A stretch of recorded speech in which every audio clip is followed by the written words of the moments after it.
Welcome once again to a Ballpark Digest Broadcaster Chat. I'm Jesse Goldberg-Strassler with Mick Gillispie and with Kevin Reichard. Mick, first, how are you?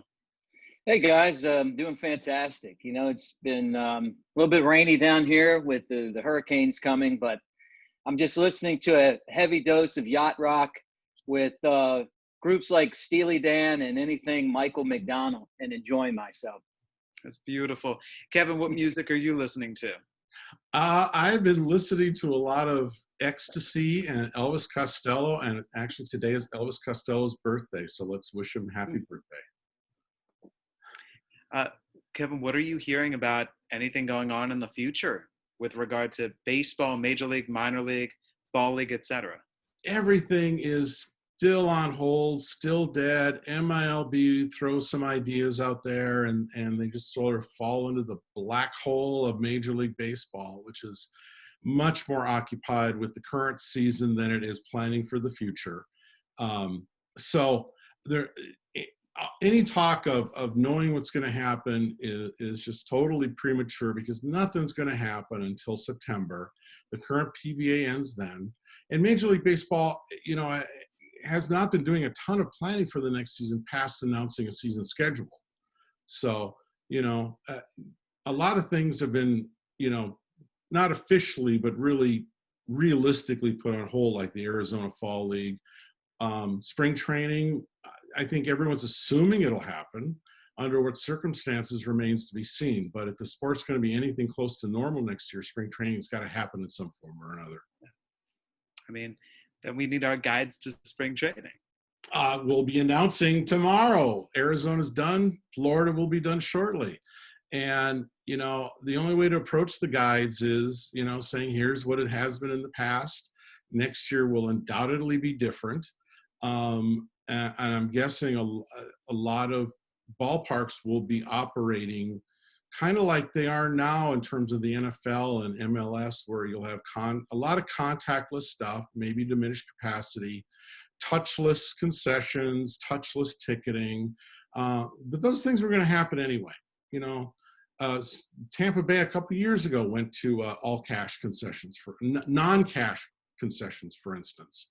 So, we're seeing a lot of trends being accelerated. And I think spring training, you'll see, from what I hear, you'll see some of that happen. I think a lot of the managers there are sort of waiting on pins and needles to see how state officials are treating things and how baseball will be treating things.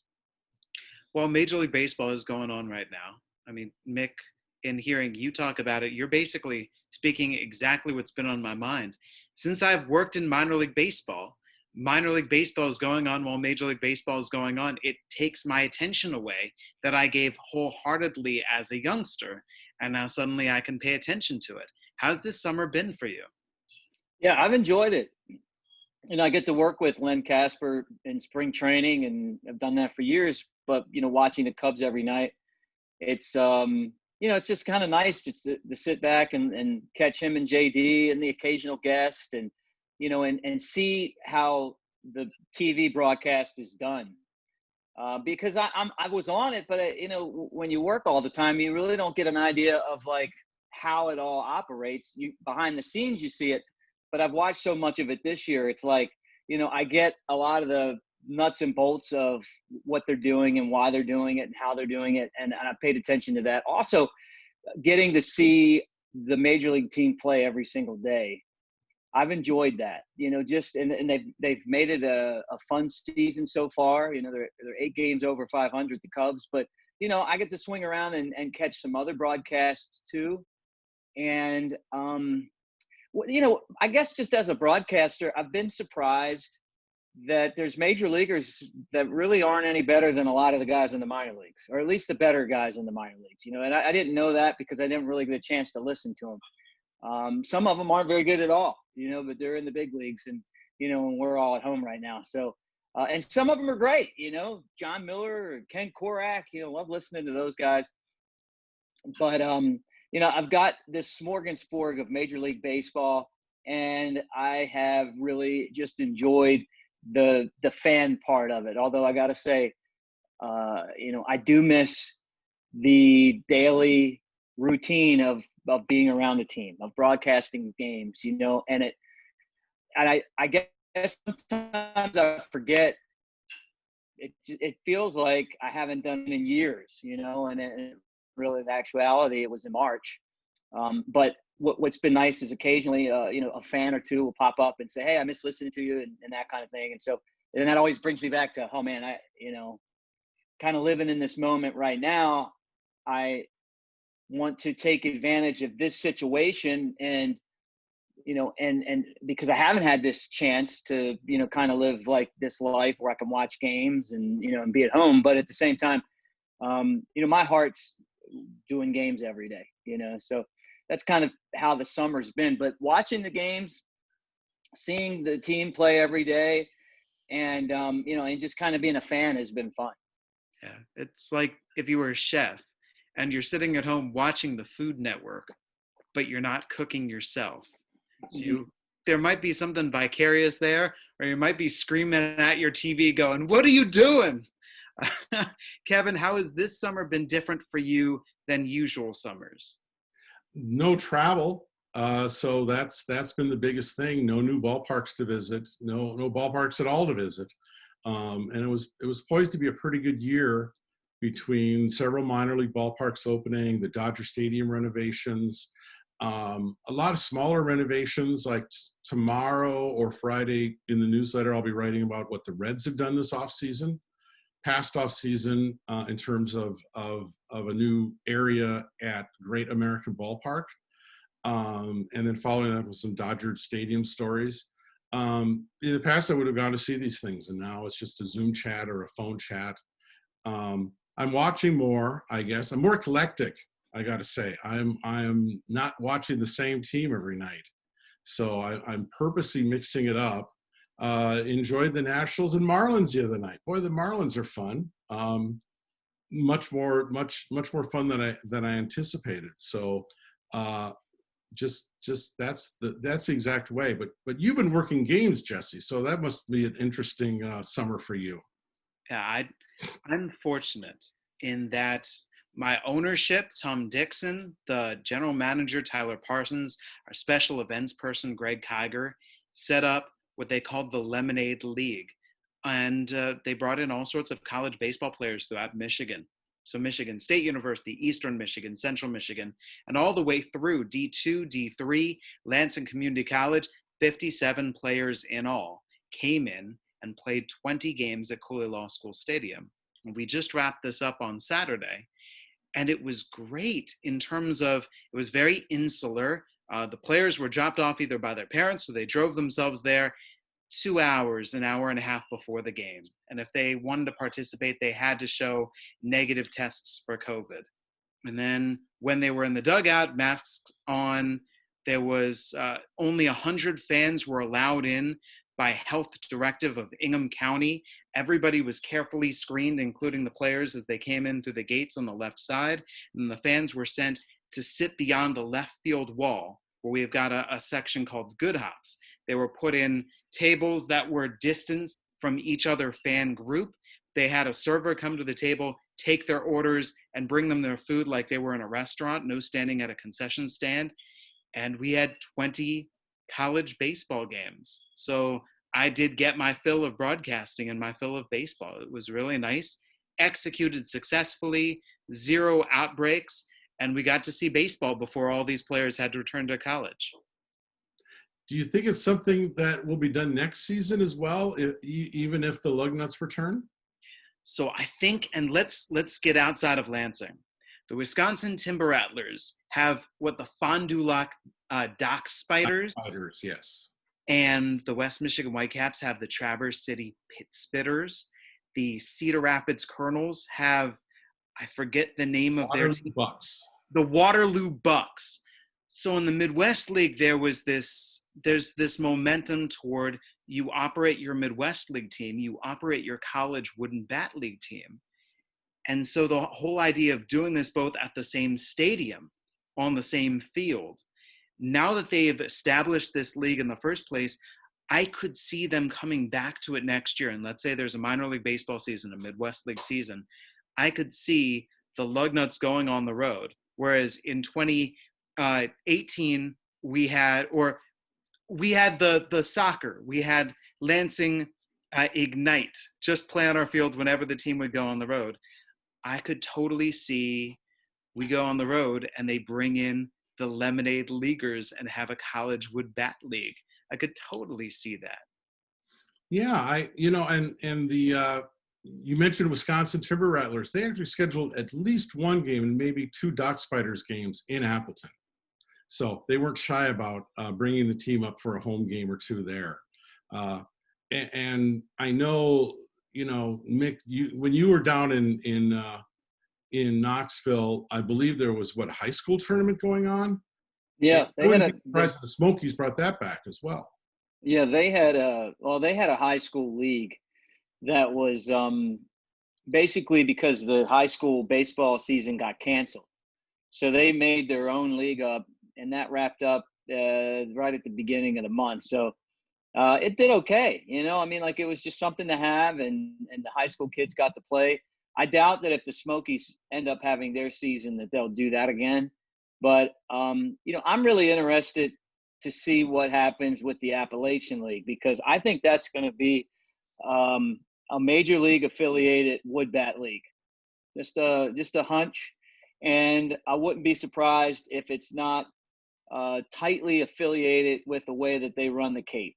That's just kind of what I think, because I could see that coming. Now, they're going to do something with all those stadiums in that league, and I don't see them going to the CPL or doing something else. That's just my gut feeling, and just from kind of what I'm hearing around around the grapevine, I guess. Yeah, I don't know how tightly affiliated they'll be. The affiliation between Cape Cod and Florida Collegiate with MLB is more like a small operating subsidy, and you have to pledge to be a nonprofit basically to receive that nonprofit subsidy from Major League Baseball. So they put some rules on it. It could be. I think you're right. The Appy League will be a college wood bat league. I think people will not notice much of a difference. You won't get a Joe Mauer playing in Elizabethton like you did in the past. But on the flip side, you're going to see a wider variety of players and local players especially make their way through those Appy League cities as well. But I suspect you might also see one or two teams switch from that league to Coastal Plain. I think that there's already those talks going on. So it has been fascinating for me to see players in the Blue Jays organization this summer who are not up in the bubble, who've gone back home and are playing in their local leagues. So we have a Minnesotan pitcher who went back home, 6 innings, 10 strikeouts, cleared the bases with a double to show everybody how good he is. An Ohio pitcher went back home, playing in the Florence Yalls and Leyendas and everything going on, Kentucky, etc., right around that border, and struck out 13 of 15 outs. So, yeah, I do think that whole idea of anybody who's from around the area finding that local baseball field and that local baseball circuit and using that as a showcase for their own talents. And then you've got former pros popping up in those leagues as well. Like Brandon Phillips is playing. Well, exactly. Who knew? He happens to be in the area. We had a pitcher named Troy Miller, University of Michigan, who was pitching in the Cape. And he was signed as a free agent for the organization right out of the Cape. I'm going to say mid to late July. So we're talking a ways after the draft in which he didn't get drafted. So I would think that Major League Baseball would love as many opportunities to scout guys as they can, just to find anybody who might possibly have fallen through the cracks. Yeah, and those cracks, there's a lot of them. We don't cover them because they're not really businesses, but there's a lot of small summer collegiate leagues that operate out there. Last year, and previous years, for instance, there was a summer collegiate league just in Arizona, in the Phoenix area, operating in some college fields and high school fields. And this year, of course, with travel curtailed, you saw a lot of 10 or 12 GCU players, Grand Canyon University players playing that. We're going to play in that league before they shut down. Similarly, the San Diego League is like the Lemonade League. It's small scale. It's not in it for the money. So there's a lot more baseball played out there than is on most people's radar. And I expect those efforts to continue. You mentioned Minnesota. Town ball in Minnesota is a big deal. Yes. The whole section of Target Field devoted to the history of town ball in Minnesota. And it doesn't quite get into why it's fascinating. It's because it was for gambling. It was, Swede Risberg, after he left the White Sox, played town ball. Left. Ringers abounded. The former Senator Eugene McCarthy was a ringer. You'd go into town and play under assumed names when it came to be playoff time. Same with Bud Grant. He was quite the ringer, apparently, and made more money, in college doing that than anything else as a ringer. So Minnesota, there's a great tradition of, these little towns that basically consist of a Roman Catholic church, a grocery store, and some sort of feed outlet, 85 houses, and then the town ball field. So this is interesting to me, right? The whole Major League Baseball wants one baseball and wants to control all of baseball. And all of the baseball that's popping up and blooming here and blooming, like, this makes me think of old school. This makes me think of back in the day when you had your major league teams, and every single state and every single area where there were people, you just put together your own local baseball teams and you go travel around and face whatever other baseball teams you could.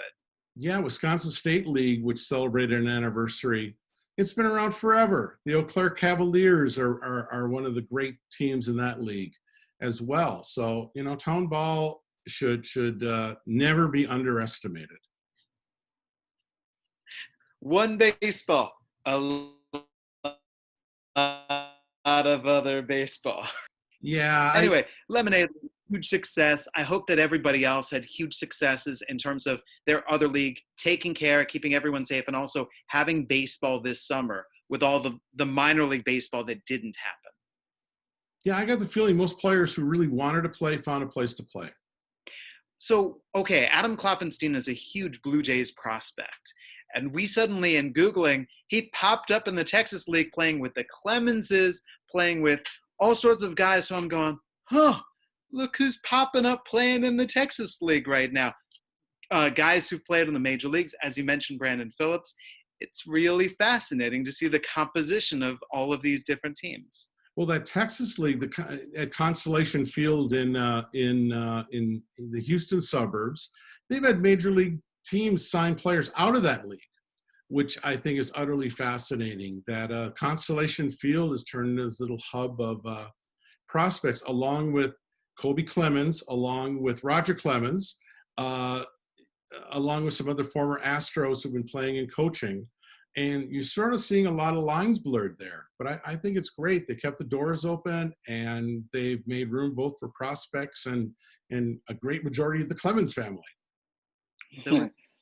Wasn't there the story, I think it was in The Athletic, it might have been in a different publication, about before Major League Baseball came back, all of the different pickup games going on between all of the major leaguers, that there's enormous pickup games going on in Atlanta or in Florida, and any of those pockets where a lot of major leaguers live, guys contacting each other and going, let's just find a local high school field and let's go.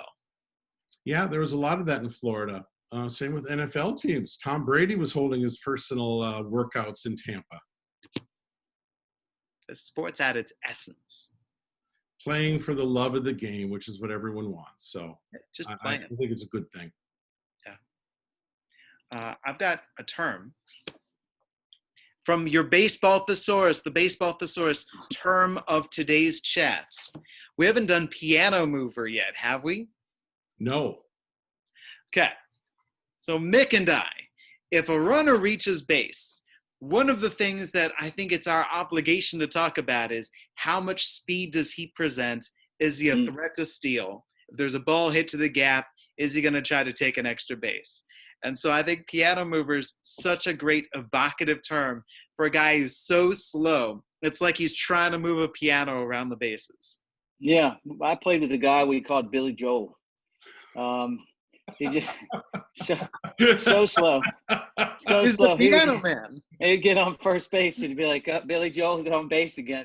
And when you bat it behind him, and I never was that fast, but I wasn't that slow, and but I couldn't stand it because you would think about going to third and he'd be on third. And it just stopped there and plant, like he sat a piano on his back, that's what we used to talk about. So yeah, I use that in broadcasting too.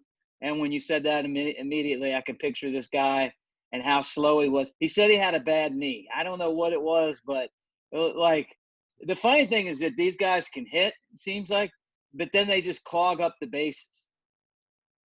Were they home run hitters, or was it? Yeah. I mean, they could hit home They'd have runs. to be, Yeah. wouldn't they? Well, yeah. I mean, what happens is they hit the fence and it's a single. Like if it's like these guys hit the ball in the gap and you're like, oh, that's an easy triple. And I mean, like they're huffing and puffing in the second base, like it took. You know exactly what I'm talking about. Like you got to bring out the oxygen. Yeah, you're like, oh my goodness. But yeah, I guess like everyone's game's different, But if you're really slow like that, I don't know why. I think it's like you just have this extra ability to hit the ball. Because if you can't hit the ball over the fence and you're really slow like that, you're a pitcher. And then they clog the bases up. And that's an entirely different thing. But we don't even have that this year because the National League doesn't have the pitchers batting. Great term. It's another evocative term the guy's a plumber, right? He's clogging the bases. Mm-hmm. So you just can't get through when that guy's in front of you. So who's a good example of those players right now in the majors? Dan Vogelbach. The Blue Jays just acquired Dan Vogelbach to go along with Rowdy Tellez and to go along with Vladimir Guerrero Jr. So the whole idea is they're building an offensive line. Yeah, and I'll tell you something. Dan Vogelbach can hit the ball. He's got great hands and posture. Like balance at the plate, really good wrists. But it's the other part of his game that's just like the speed's not there, and he's definitely the piano man. And at first base, not great defensively, but he's as comfortable of a hitter at the plate as I can remember. So he's a DH basically. Yeah, but the problem is with the speed, he still can clog up the bases because – and I'll say this for him too. I mean, like, I was always impressed by his intelligence as a base runner because he had to be, because he's so slow. That it's like he's really smart about getting jumps and stuff like that. But, some of it just doesn't matter. I think that legendarily recently, I think about a Benji Molina being incredibly slow. And then in baseball history, there's one guy who's considered the slowest of all time, and that's Hall of Famer Ernie Lombardi. Mm. That infield would play all the way back, right? Your infielders would play in the outfield because he'd crush it. But you could field it in medium depth left field and throw him out at first base. Yeah. I thought you were going to say Carlton Fisk. I can remember him late in his career not being too fast. A lot of those catchers, they caught a lot of games and really, damaged their knees and, could still hit and just couldn't get around the bases. Yeah, the notion of an athletic catcher that can run is kind of a modern thing, isn't it? Yeah. When I was a kid, catchers were expected to be slow and plodding, but they were smart behind the plate, so that excused them. Yeah, no, it's a different position now. I think the catchers these days are more athletic for sure. I mean, look at the guys that can catch. The Cubs have a prospect named P.J. Higgins. He plays third and probably could play shortstop if you really needed him to. He can play second, and he's a catcher. Craig Biggio is probably a great example of that. But, it's like they are a lot more athletic now. Yeah, that wasn't one of the Raiders to a catcher at first initially and then moved to second base. So there's kind of the history of moving the better athletes away from being a catcher than the other way around. Well, prolonging their career. I mean, look at Buster Posey, he's got beat up behind the plate, and he's one of the best players of his time, right? I mean, talk about a winner, a clutch hitter, call a game, team leader, all that stuff. And he opted out. He didn't even play this year. I know he took that sliding hit that kind of changed that rule on contact at the plate. But they were talking about him playing some first base. Then you lose his leadership because he's not calling the game, and this year we don't even have him. So, yeah, I mean, like there comes that point where it's like, you want to figure out if someone's that valuable to you, do you move them to another position, even if they are a great catcher, just to try to save their knees? Well, that's why the Twins moved Joe Mauer, pushed him to move to first base. Same thing. I mean, tall dude, incredibly tall dude for a catcher. And it certainly helped prolong his career. I'm not so sure he was that happy about it, but it helped along. And I'm guessing in about 25 years, when his knees are still halfway decent, he'll really be appreciating that move to first base. Right. I got one for you, and it's not a catcher. Cecil Fielder stealing. Oh, yeah. He stole a base in his 1,097th career game. The first 1,096 games that he played, 0 steals. He was 0 for 5. And he stole a base against the combination of Dan Nolte and Greg Myers of the Minnesota Twins. He took second. Mm. Yeah, and you talk about a guy who was just out of shape, and could really play. Him and his son. Yeah. Both of them were. Both of them could play, and they're just way too heavy. Yeah, and it catches up with you. It's fine when you're 24 and you're a big guy. And, youth will get you through. But, man, by the time you're 29, and how old was Prince when he finally washed out of the game? He was a fairly young man. Yeah. I don't even know, but I bet you it was in his late 20s. Sounds about right. Kevin, you saying it catches up with you. Catches up with you a lot quicker when you're not moving all that fast. Yeah, well, that's why, you should always heed Satchel Paige's advice, don't look back and keep going hard. 32 years old for Prince Fielder, by the way. He finished 2016, he was 32, and then he retired afterward. Wow. So young 30s. He was a good player. He was a great player. He was fun to watch. I loved him in Milwaukee. That was his peak. He was exuberant. He was part of Milwaukee every has these players who just bang it out and play hard, and they're not the most polished of guys, but they entertain the heck out of you. And he certainly was a prototypical Brewer for a long time. It's one where you hear from the scouts, what is the guy's best position? And they say, right-hand batter's box or left-hand batter's box for Prince. Absolutely. Yep. So there's our term today, piano mover. There's our baseball thesaurus thoughts. And it's fun seeing how things are going in the major leagues. We've got the trade deadline coming up. So who knows what is going to happen there. And we'll keep on enjoying some baseball. Everyone's sort of hedging their bets on trades, and I'm not entirely sure you'll see a lot of them this year. Partly because the teams don't have the minor league assets, deep ones that they used to have. So it's hard to put together a long list of prospects for someone who's going to have you win. And quite honestly, with half the teams making the playoffs, there's less urgency to make a deal to make a late run because as of right now, isn't Toronto in the playoffs? I mean, everyone's at 500, but that's it. Yeah, the Blue Jays are in playoff position. They're a game above 500 after beating the Rays yesterday.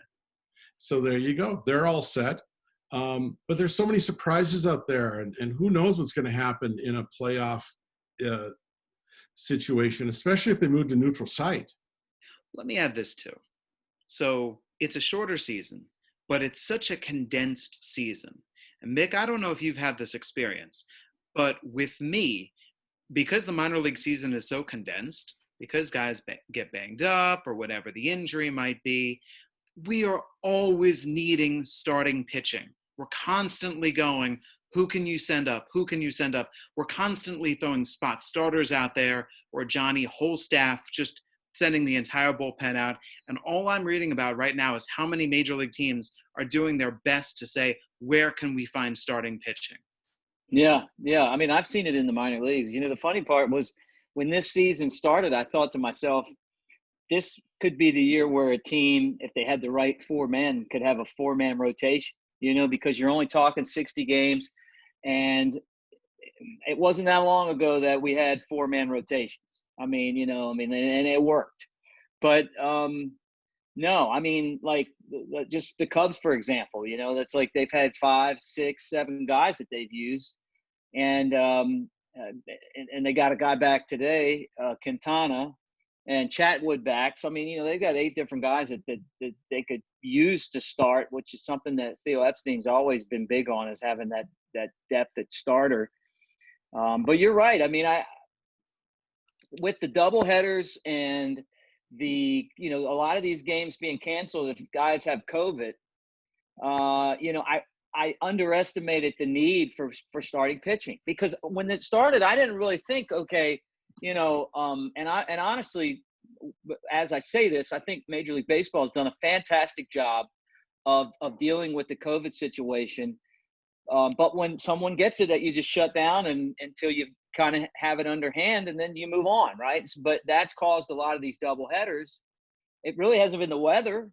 It's been the COVID, so you've lost some games, and you lose a chunk of games when it happens. Marlins, St. Louis, the Reds now.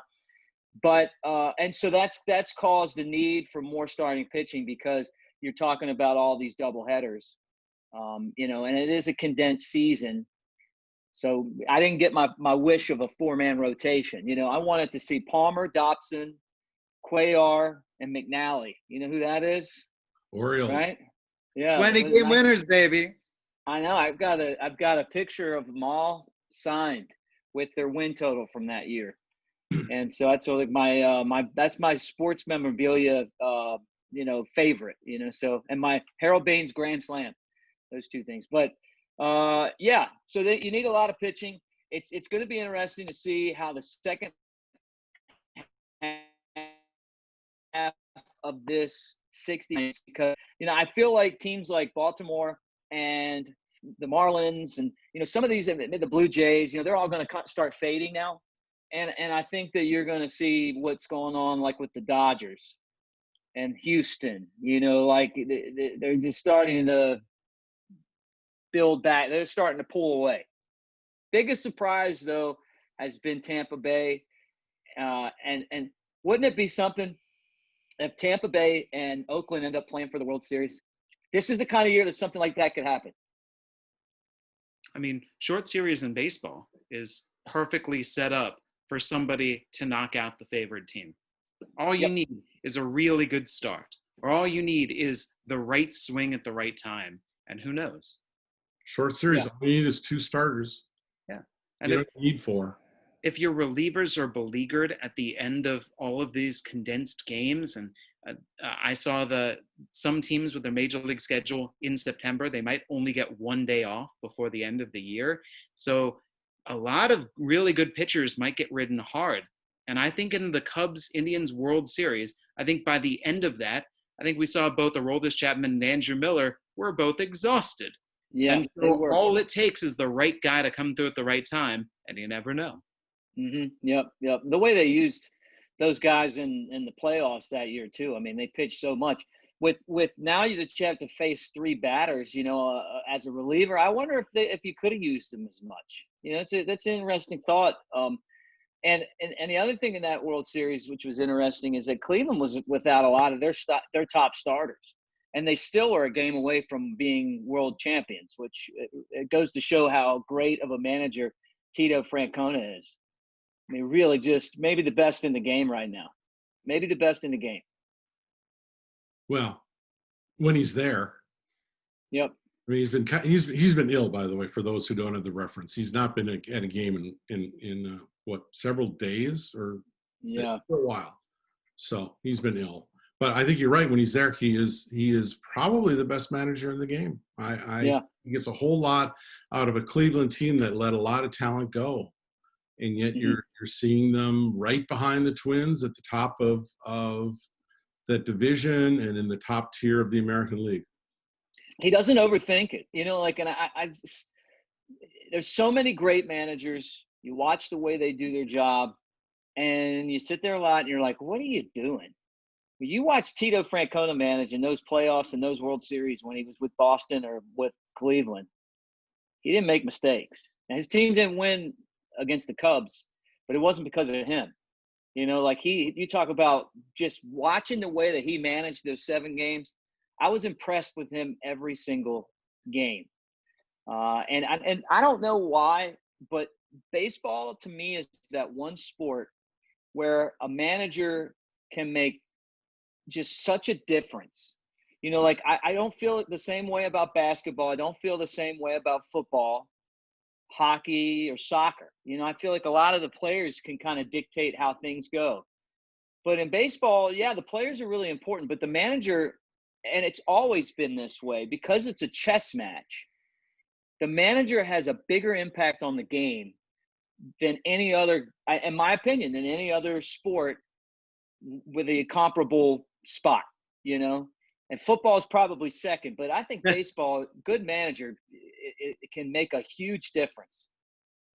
I disagree only with regard to I would put football number one, because I think football is entirely about game planning, your offense against their defense, your defense against their offense, and how prepared are you for them and how ready you're. So I think that football is all about how you execute whatever it is that you drew up in practice over the course of the week. All right, but we'll hold it right there. Let me say this, and then let's debate this. Okay, Aggie Garrido beat UCLA with a Division II team to win the World Series, right? You remember this, like in college baseball, like in 1975. You could never do that in football because if I'm bigger and stronger, I can beat you every single time. I'm just going to run you over. I'm going to, you know, like there's no blocking scheme that, you know, you could go get Vince Lombardi, right? And you put him in against, and he's got the Green Bay Packers, and you got, I don't know, a college team. You are going to lose.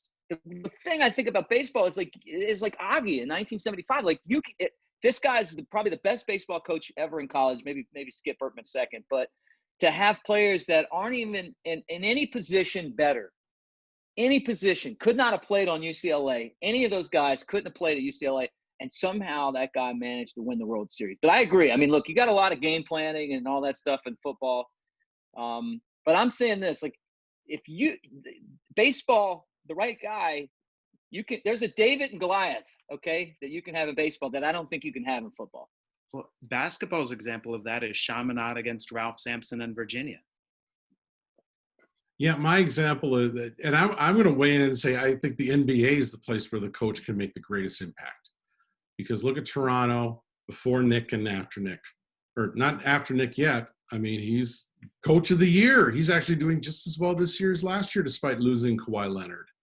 And it's all chemistry in basketball, though. I think you're right about baseball. It's chess moves, it's strategy. Basketball, it's anticipating matchups and working in a system where positions aren't defined anymore. I mean, you've got teams putting 5 point guards out there that are all 6'11". You know, you look at Milwaukee, 6'11" point guard. You know, who knew? So, you know, that I think overall right now the NBA is where the coaches have the greatest impact because talent levels aren't nearly as extreme between the top team and the number 12 team. I go back to what a manager told me in terms of when I asked him, what is your chief job responsibility? And he said it's making sure that every single day is fresh, making sure that when my players come to the ballpark today, when they take the field, that I get a different energy from them than I got yesterday and then I'll get tomorrow, that the days don't start to blend together. I think that's very valid, and especially now with no fans and everyone quarantined, and you know it's got to be hard to keep your focus up if you're a professional athlete right now. Hey, you, person watching us right now, which sport do you think that a coach makes the biggest difference? You let us know, you let Kevin know, and with that, we'll call it a day. Mick Gillispie, any final thoughts? Always love hanging out with you guys. Looking forward to doing it again next week. Kevin, any final thoughts?